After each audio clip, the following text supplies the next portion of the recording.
Hello everyone and welcome back to Let's Play Sonic Adventure DX-ish. In the last part we finished off Sonic's campaign, and now it's technically time for us to move into Tails' campaign. But before we do that, I want to take this opportunity to talk about the trials and mission modes within the game. The trials were here by default. The missions, I believe, were added into Sonic Adventure DX. Trial mode in specific is where a majority of the missing emblems are if you're going for 100% in that regard. You may have noticed during the Sonic campaign whenever we beat a stage, we cleared mission C. That's because there's two missions higher than that, B and A, that you need to do for every single character. Mission C is always just beating the stage in the main story.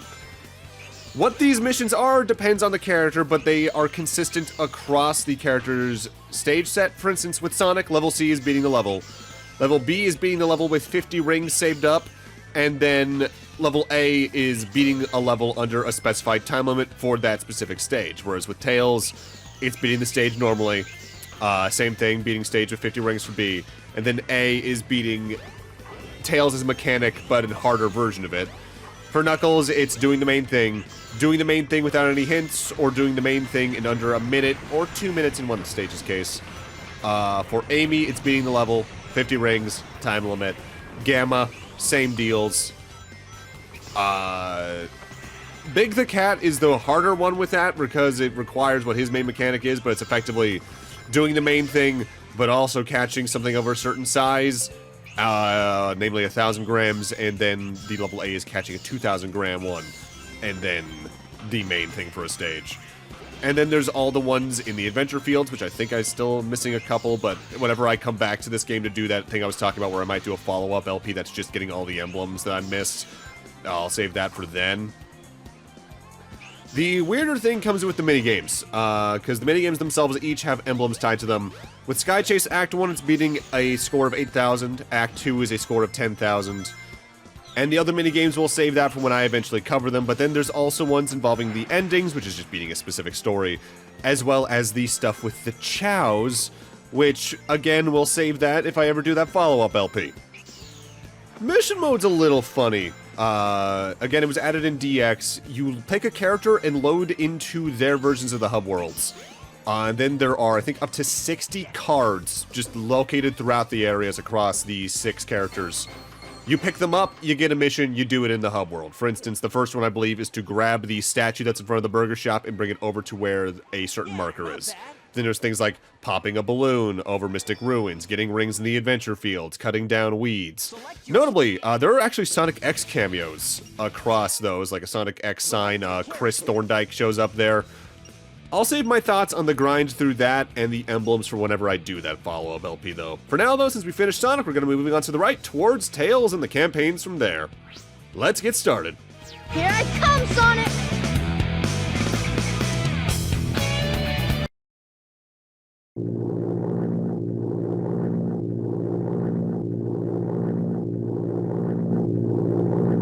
Everything's working great!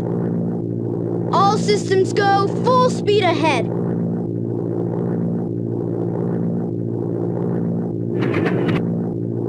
Uh-oh! What's this?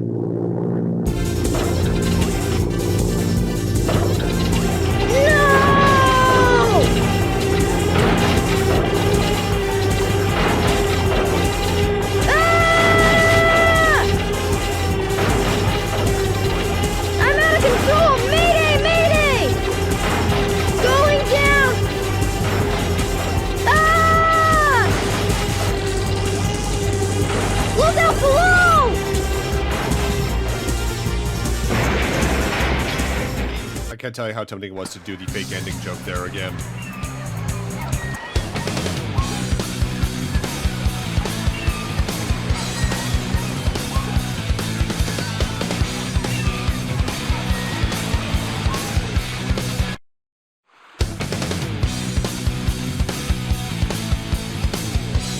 Boy, you're lucky I saw you come down. So what went wrong anyway? It's not like you to crash like that.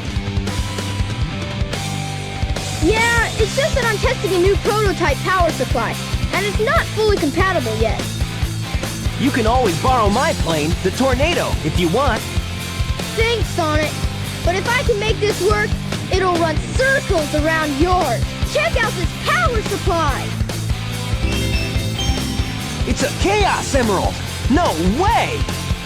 I was lucky to find one of the 7 Chaos Emeralds. They have unlimited mystic powers. Now I want to harness that power to fly my plane. Let's go to my workshop in the Mystic Ruins and I'll show you what I've been working on. We'll go to the station, hop on a train, and get there in no time. So while Sonic's campaign has you meet the characters at various points and start you off with the boss fight, a lot of the other campaigns start you in the town to start, since you already kind of understand what the general controls are for the game at that point. On top of that, largely the character stories start at various points of the overarching narrative. Like at this point, we're already past Sonic's first boss fight, and right after his first level, even.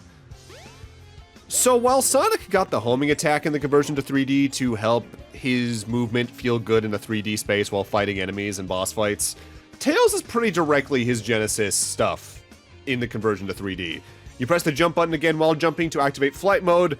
You hold the button down, you can fly high, you can fly far, depending on which buttons and directions you're holding and all that. He does get tired after a little bit though, because otherwise pure unlimited flight in a 3D space would be absurdly broken. Unless they design directly around it in a way. But now you can actually press the spin dash button as well to do a quick spin of your tails as an attack, but you can also just still jump on enemies. To start though, we actually want to go behind Twinkle Park into this little sewer section and fly up here, after I stopped mashing the jump button to fly high, because I forgot that was how it worked here for a second. As up in this little room up here is where Tails' first upgrade lies, and trust me, it's one you want to get.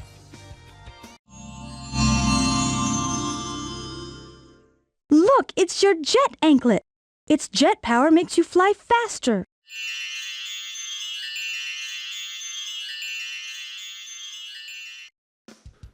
So the jet anklet increases Tails' flying speed, as the mysterious red fairy just said. However, it doesn't increase the amount of time he can stay airborne, to my knowledge. So, you need to be a bit careful with it. With that said, due to the gimmick of Tails' campaign, getting this as early as you can is a really good boon. And the reason I say getting it as early as you can is that every power-up for Tails is completely optional. Some characters in this game have a required power-up, at least one, but most of them are completely optional across all campaigns. Like, with Sonic, for instance, the Lightspeed Dash and the Lightspeed Attack were required, but the Mystic, the ring that decreased the charge time for the Lightspeed Dash wasn't. With Tails, all his are optional. Knuckles, I think one of them is required. Same with Amy and Gamma. If memory serves, all of Biggs are optional. Which is a mentality they sorta kept into Sonic Adventure 2, where for some characters some of the upgrades were required, but many were optional, especially for Knuckles. But I'll save more about that whenever I get to Sonic Adventure 2. For now, though, our goal here in Mystic Ruins as Tails is to head over to his workshop to see the events we already saw over there as Sonic. Although you might have noticed something about the cutscenes already, but I'll talk more about that during the boss fight. Well, well, well. If it isn't Sonic and Tails. It's Eggman! Silence! I am Dr. Robotnik, the most cunning scientific genius in the world! Yeah, right, Dr. Eggman. Enough! I've been working on a master plan, but now it's time to put it to work! That usually means trouble coming from you. Don't even try to interfere this time. Give me that Chaos Emerald, or else... Or else what, huh? Or else I'll take it from you the hard way.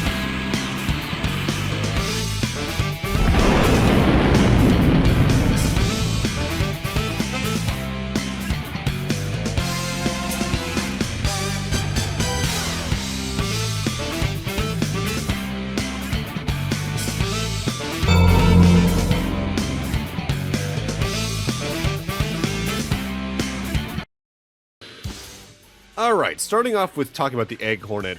Whereas as Sonic, there was that fun little glitch we could do to just mash through his health on the first cycle. Tails doesn't have that, so we actively need to take our time and fight this boss the way you're really meant to. You can either jump into Eggman when he does the drill bits, or you can do the tail spin by pressing the spin dash button as Sonic. Either will work. It's just a slightly longer boss fight, but it's still very easy. So, a fun thing they do in Sonic Adventure 1. Since each of the characters are going through their own portions of the same overarching narrative, often overlapping, if there's a cutscene that the two share, the cutscene's actually a little different depending on who you're playing as. because it's how they're interpreting the events. It's from their perspective kind of deal. That means likely what actually happens is probably directly between the two, or it's just whatever you see as Sonic, depending on. Like, Tails is a little ballsier in his own playthrough, that's that whole thing, and he's a little more sarcastic towards Sonic. I think it's a really neat way to do the campaign, and it adds a little more character and keeps the cutscenes interesting, so you're not seeing the exact same cutscene the exact same way, note for note, in several campaigns. Which is an issue that Sonic 06 would run into face first, since I think there's some cutscenes in that game you see in all 3 campaigns the exact same way, and it just is not that interesting because of it.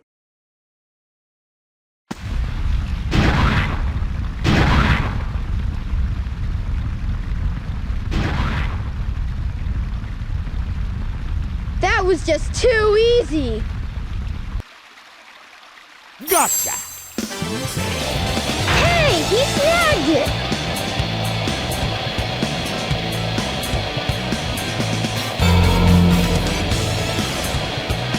Chaos could use a little snack. Who's Chaos?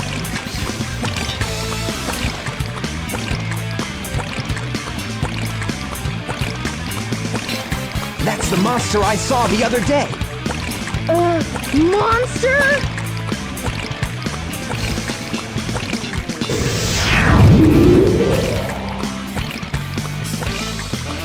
Yes, it's really happening. Just what the stone tablet said it would. Hear this, Sonic? Chaos's strength increases every time I give him a Chaos Emerald. All he needs is 7 emeralds to become invincible. Then he will turn Station Square into rubble, upon which I will build the ultimate city, Robotnik Land. You ready, Chaos? Let's go find the next one. Come on.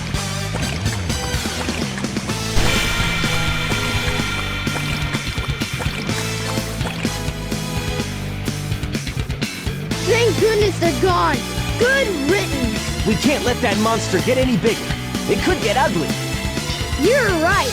Chaos must be stopped. And he can be if we keep him away from more emeralds, right? So what do you say, Sonic? Let's find the Chaos Emeralds before Eggman does. I do find it funny that even though there's a town segment between it and the very start, Tails ultimately still does start with a boss fight just like Sonic. Not many of the other campaigns do that outwardly, though. So, at this point, we can go access Tails' first actual level in Windy Valley, and this is where the mechanic for this particular campaign comes into play.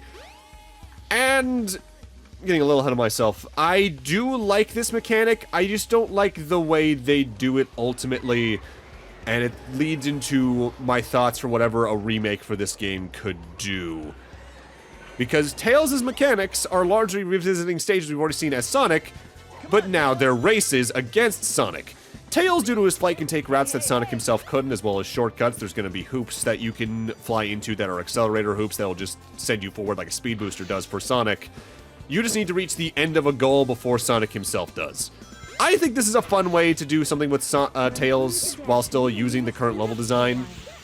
And it even also keeps in mind like the co-op nature of Sonic 2 and the buddy friendship between Sonic and Tails, on top of actually kind of complements the narrative tone of Tails' campaign as we go through. My biggest gripe with it is that it's the same level design as Sonic.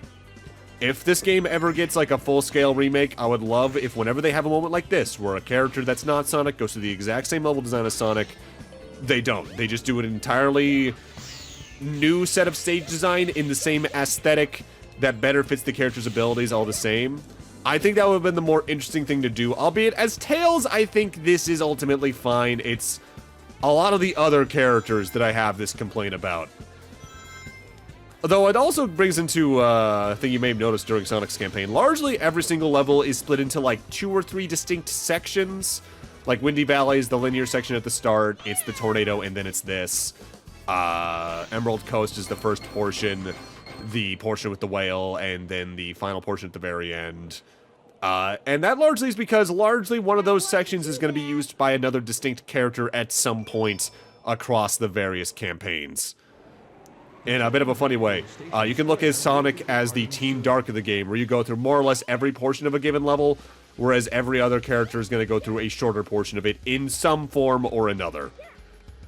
With that said, because we've already finished Windy Valley, our next destination is to go to the next level from Sonic's campaign, Casinopolis. And since we don't need the light speed dash as Tails to reach that button, we can just fly up and touch it. We're already good to go. I'm just going to go talk to some NPCs really quick. While I'm doing that, though, something to note about the racing in this campaign, there is rubber banding AI, and for those that don't know what that is, it means the AI compensates for your skill in a way that is very noticeable. In that if you're far behind the AI moves slower and gives you more of a chance to catch up. If you're playing much better, it'll actively move faster to try and keep up with you. It's not like Mario Kart Wii levels of it, where it just gets to be really unfair seeming at times. And since the campaign is already kind of short, there's not a lot of times for it to be a pain in the ass. The only time I'd say it's really hard is probably in Tails' final level, just because of the mechanic there to begin with. For instance, here's the racing campaign here in Casinopolis. It's the sewer section, which can be very short as Tails. The one thing to note, though, is that Tails is still pretty fast in this particular campaign, and while flying with the jet anklets can be faster, against hills, for instance, you might still want to run on the ground to gain some momentum on the floor. So, Tails' campaign is shorter. Like I believe I mentioned in the Sonic campaign, Sonic's campaign is far and away the longest campaign. It has the most stages you visit, the most cutscenes, everything. That campaign was 7 videos on its own. No other campaign reaches that. I think the most a campaign reaches after that is 4 videos off the top of my head. I might even be wrong about that. And we're already done with Casinopolis. These stages are very short. Tails' campaign, at most, should probably take you like an hour on a first playthrough even. And that's without the upgrades you can find along the way. That wasn't too bad. But now time for a thing DX added. For my 20th emblem, I have now gotten Sonic the Hedgehog to a list. That is the full playable version of Sonic 1 for the Game Gear. I'll talk more about that after this set of cutscenes.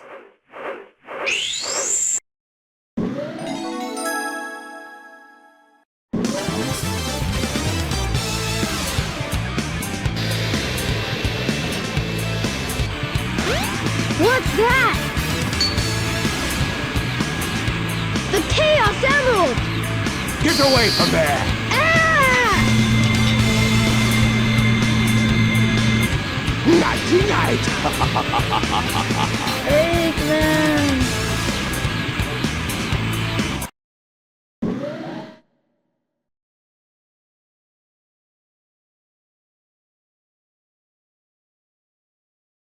Sonic, what happened to the Chaos Emerald?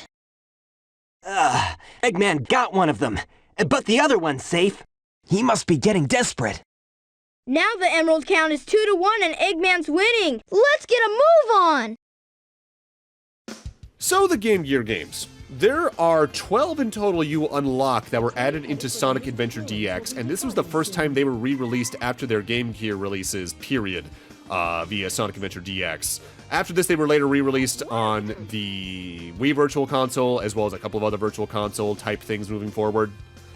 You unlock them in the same order no matter what, but which ways you unlock them will depend on what you do. You get your first unlock at 20 emblems, then 40, 60, 80, 100, 110, 120, and 130. And then you get 1 for 20 missions completed in mission mode, then 40, then 60. In order, you unlock Sonic 1 Game Gear, Sonic Drift, Sonic Chaos, Sonic Spinball Game Gear, Sonic Labyrinth, Sonic 2 Game Gear, Mean Bean Machine Game Gear, Triple Trouble, Sonic Drift 2's Tails Sky Patrol, and then the final unlock, whichever one of those 11 things you do, is both Sonic Blast and Tails Adventure. And notably in the case of, I believe, both Sonic Drift 2 and Tails Sky Patrol, this was the first time they were available outside of Japan, period. So I find that pretty interesting. I've actually already covered most of those games on LPs over the years. I did a big Game Gear Sonic marathon back in like 2017, 2018. And most of those games are fine. I really like 2 of them in specific, Triple Trouble and Chaos. But they're largely pretty cool stuff, except for Sonic Blast. Tails Adventure, I think, is also a very underrated game that I would really like a follow-up to in some form. So next up for Tails, we got Ice Cap, which is just a race to the snowboarding section. Keep towards the interior, whatever it may be, of the portion you're at all times. Don't hit the walls too much, and whenever you hit a ramp, jump off at the last second for notable speed boost, and you should clear this pretty easily.